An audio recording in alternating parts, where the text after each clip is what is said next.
और जिस आदमी के खिलाफ मुकदमा दर्ज हुआ है वो हंस हंस करके टीवी चैनलों पर बैठ करके इंटरव्यू दे रहा है और एंकर ऐसे पूछ रहे हैं जैसे उनके जीजा जी लगते हुए, ठीक है ना।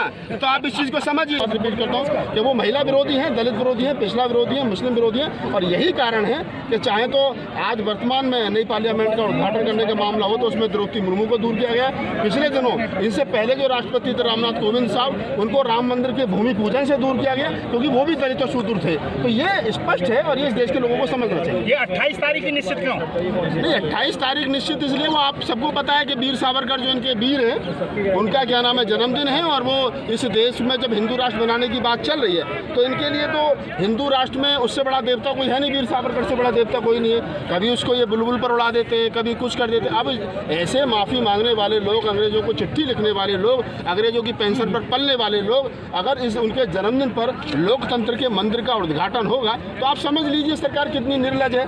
तो 24 की तैयारी है, ये 24 की तैयारी तो है और कब की 25 की थोड़ा ये तो पौने 24 की तैयारी हो रही है। 24 की भी उससे पहले वाली तैयारी चल रही है। विपक्षी दल विरोध कर रहे हैं, क्या कहेंगे आप? नहीं, विपक्षी दल क्या विरोध कर रहे हैं? हम भी विरोध कर रहे हैं, आप विरोध नहीं कर रहे हैं। ये पत्रकार है, ये एक्टिविस्ट या कौन सा ऐसा आदमी बताओ जो विरोध नहीं कर रहा है? हर वो आदमी बुद्धिमान जो थोड़ा बहुत भारत की राजनीति को समझता है, भारत के जातिवादी चेहरे को समझता है, भारत की मनुवादी सिस्टम को समझता है, भारत के ब्राह्मणवादी सिस्टम को समझता है, भारत के अंदर जो जाति के आधार पर शोषण अत्याचार होता है उसको समझता है, वो तमाम लोग इस बात का विरोध करेंगे जो समता प्रेमी है, जो बंधुता में प्रेम रखते हैं, जो संविधान के आर्टिकल, जो संविधान के preamble we the people of India में विश्वास रखते हैं, वो तमाम लोग इसका विश्वास करेंगे, विरोध करेंगे और करना भी चाहिए क्योंकि हमारा फंडामेंटल राइट्स है। जो देश के अंदर गलत होगा तो हम नहीं बोलेंगे तो फिर कौन बोलेगा? भाई हम बोलेंगे।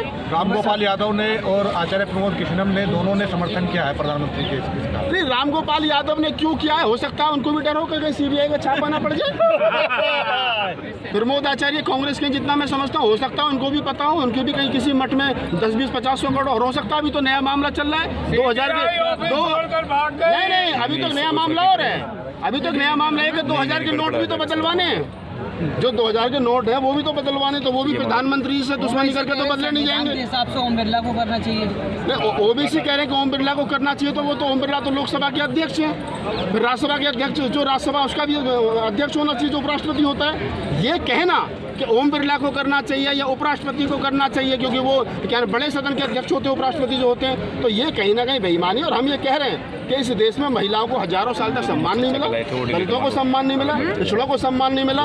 तो जिन लोगों को हजारों साल तक हाशिए पर रखा गया, पानी पीने नहीं दिया गया, रोड पर चलने नहीं दिया गया, मंदिरों में घुसने नहीं दिया गया, कुओं से पानी खींच करके नहीं पीने दिया गया, जाति सूचक शब्दों का इस्तेमाल करके उनको अपमानित किया गया। और महिलाओं की तो इतनी दुर्दशा रही कि आज भी आपने देखा होगा मनीषा वाल्मीकि हत्याकांड, हाथरस वाला, कि किस प्रकार से एक दलित महिला का पहले बलात्कार किया गया, फिर बाद में सरकार की देखरेख में पेट्रोल छिड़क करके उसको जला दिया गया। तो जिस देश के अंदर आधी आबादी महिलाओं को आज भी मनुवादी मानसिकता के लोग इस कदर इस नजरिए से देखते हो, तो मेरा कहना है कि हमारे देश की जो प्रथम महिला, प्रथम व्यक्ति हैं, प्रथम महिला राष्ट्रपति हैं द्रौपदी मुर्मू जी, वो महिला भी है और उसके ऊपर से फिर वो शेड्यूल ट्राइब कम्युनिटी से आती है। तो मेरा तो यही है कि भाई उनके हाथों से क्या नाम उसका संसद भवन का उद्घाटन होना चाहिए जिससे देश का भी गौरव।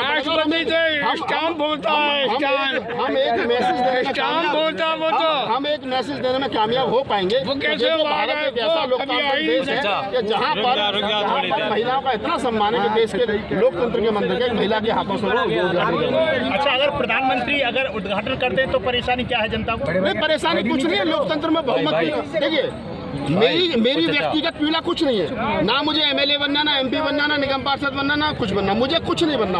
मैं सिर्फ ये कह रहा हूँ कि अगर प्रधानमंत्री जी को ये लगता है कि वो सही है तो लोकतंत्र में जमहूरियत जो है उसमें क्या है कि बहुमत की कीमत है। सर्वदलीय बैठक बुलाई है, आज 19 राजनीतिक दलों ने अगर बहिष्कार कर दिया और ये कह दिया कि हम इसमें हिस्सा नहीं लेंगे, तो आप समझिए ना कहीं विरोधाभास तो है। और लोकतंत्र में सबसे बड़ी बात यह है कि अगर आप लोकतंत्र को सही मायने से चलाना चाहते हो तो लोकतंत्र में राजनीतिक दल छोटा है या बड़ा, उसकी अपनी वैल्यू है क्योंकि वो भारत को बेहतर बनाने के लिए काम कर रहा है राजनीतिक रूप से। तो जो लोग ये कह रहे हैं कि अभी प्रधानमंत्री जी अगर कर देंगे तो क्या बुरा हो जाएगा, तो मैं थोड़ी करूँगा बुरा हो जाएगा, अच्छा हो जाएगा। लेकिन मेरा सवाल यहाँ एक और खड़ा होता है कि प्रधानमंत्री जी अगर लोकतंत्र को मानते हैं, भारत के संविधान में आस्था रखते हैं, तो उनको चाहिए था कि ये जो उन्होंने घर में 4x4 के कमरे में बैठ करके कह दिया कि 28 मई को उद्घाटन, किससे पूछा था भाई? तुम्हारे चाचा का पार्लियामेंट? इस देश में हम नहीं रहते और राजनीतिक पार्टियां नहीं है और विपक्षी लोग। तो प्रधानमंत्री जी को चाहिए था कि वो देश में क्या नाम सर्वदलीय बैठक बुलाते, वहाँ उद्घाटन कब किया जाएगा? तब सब लोग मिलकर के कहते हैं कि इसका उद्घाटन 14 अप्रैल को कर लो, अम्बेडकर जयंती है 6 दिसंबर को कर लो, गांधी जयंती पर कर लो। अरे किसी ऐसे महापुरुष के लिए कर लो जिसने देश के लिए कुछ करा हो। डॉक्टर अम्बेडकर जिसने भारत का संविधान बनाया, जो लोकतंत्र के क्या नाम है भीष्म पितामह कहे जाते हैं, उनको दरकिनार करके और एक ऐसे आदमी के जन्मदिन पर देश के लोकतंत्र के मंदिर का उद्घाटन किया जा रहा है जिसको माफी वीर कहा जाता है, तो ये शर्मनाक है, ये नहीं होना चाहिए। संविधान के खिलाफ, इसका मतलब संविधान के खिलाफ है प्रधानमंत्री। तो ये मैं थोड़ी कह रहा हूँ, जब संविधान ही चलाया गया तो जब कहा तो तुम सब लोग सर आपको नहीं सुनिए, जब प्रधानमंत्री जी जब यही पार्लियामेंट स्टेज पे भारत का संविधान जलाया गया था, वो लोग खुले घूम रहे हैं, आज तक पता नहीं उनके उस मुकदमे में क्या हुआ है और सरकार के कान पर जूं तक नहीं जाएगी। तो कौन से लोग थे वो जो भारतीय संविधान मुर्दाबाद और डॉक्टर अम्बेडकर मुर्दाबाद के नारे लगा रहे थे? तो ये सोचने वाली बात है ना कि जिस आज़ादी के 75 साल तक जिस हम रास्ते पर चलकर, जिस क्या नाम है संविधान पर चल करके हम लोग यहाँ तक पहुँचे हैं कि भारत एक बेहतर देश बन पाया है और हम उसी संविधान को कुचल करके जो आगे बढ़ने की बात करें, तो सरकार जिम्मेदार है, सरकार के में सिस्टम में बैठे हुए लोग जिम्मेदार हैं और सरकार के जो इशारे पर जो इस देश में हिंदू राष्ट्र का जो सपना देख रहे हैं लोग पाले बैठे कि हम इसको हिंदू राष्ट्र बनाएंगे। हालांकि मैं तो कहता हूँ पहले गाँव हिंदू राष्ट्र बना लो, उसके बाद बैठ के बात कर लेंगे बेटा बनेगा नहीं बनेगा। तो ये जो लोग हैं, ये अनपढ़ और कुपढ़ लोगों की टीम घूम रही है देश के अंदर, ये जो कोई ये दल और वो दल और ऐसा दल और वैसा दल, पता नहीं कौन से दल हैं, ये सारे दल जो है कहीं ना कहीं भारतीय संविधान विरोधी है। ये मनुस्मृति को लागू करके इस देश के अंदर SC ST OBC माइनॉरिटी, इस देश की आधी आबादी महिला को गुलाम बना करके रखना चाहते हैं। उनको बिल्कुल हजम नहीं होता है कि इस देश की महिलाएं किस कदर कैसे मजबूत हो गई, जिनको पैर की जूती समझा जाता था कि वो आज भारत में का गोल्ड मेडल जीत करके अपने अधिकार के लिए लड़ रही है। वो कैसे इस देश का शेड्यूल कास्ट इतना मजबूत हो गया कि वो आज टॉप कर गया। अभी देखो कल परसों एक शेड्यूल कास्ट की लड़की ने IAS टॉप किया है। तो ये इस देश की बेटियां कैसे जो शेड्यूल कास्ट की दलित समाज की लड़कियां जो टीना डाबी हो गई, तो ये उनको हजम नहीं हो रहा है और इसी के लिए वो दिन प्रतिदिन आए दिन नए कुछ ना कुछ सुबह छोड़ते हैं और वो चाहते हैं कि इस पार्लियामेंट का मुद्दा जो है ये सुप्रीम कोर्ट गया है। वही सुप्रीम कोर्ट जिसके फैसले को बदलने के लिए सरकार जो है अभी ऑर्डिनेंस लेकर आई थी। अगर सुप्रीम कोर्ट की विपक्षी दलों के हक में फैसला दे भी देता है तो क्या गारंटी है कि उसके खिलाफ ऑर्डिनेंस नहीं आएगा? देखिए इन फ्यूचर क्या होगा, बहुत सारी चीज़ें भविष्य के गर्भ में हैं, तब तक सुप्रीम कोर्ट का कोई डिसीजन नहीं होगा। ये तो वही वाली बात होगी कि कल ऐसा नहीं होगा तो वैसा हो सकता है। ये आप और मैं बैठ करके कयास लगा रहे हैं, लेकिन जब सुप्रीम कोर्ट का कोई डिसीजन आएगा, सुप्रीम कोर्ट कोई डिसीजन सुनाएगा, हालांकि मुझे पता है सुप्रीम कोर्ट का भी डिसीजन क्या आएगा, वो आपको भी पता है और मुझे भी पता है। होना वही है जो चाचा चाहेंगे, होना वही है देश के अंदर जो चाचा चाहेंगे, नरेंद्र दामोदर दास मोदी चाहेंगे। अगर उनको 28 मई को वीर सावरकर के जन्मदिन पर पार्लियामेंट का उद्घाटन करना है तो 99.9% वही होगा। 0.1% में इसलिए नहीं कहता कि 6-7 दिन हो सकता है मैं नहीं रहूँ कैंडर सुनने के लिए, हो सकता है आप सवाल पूछने के लिए ना रहो।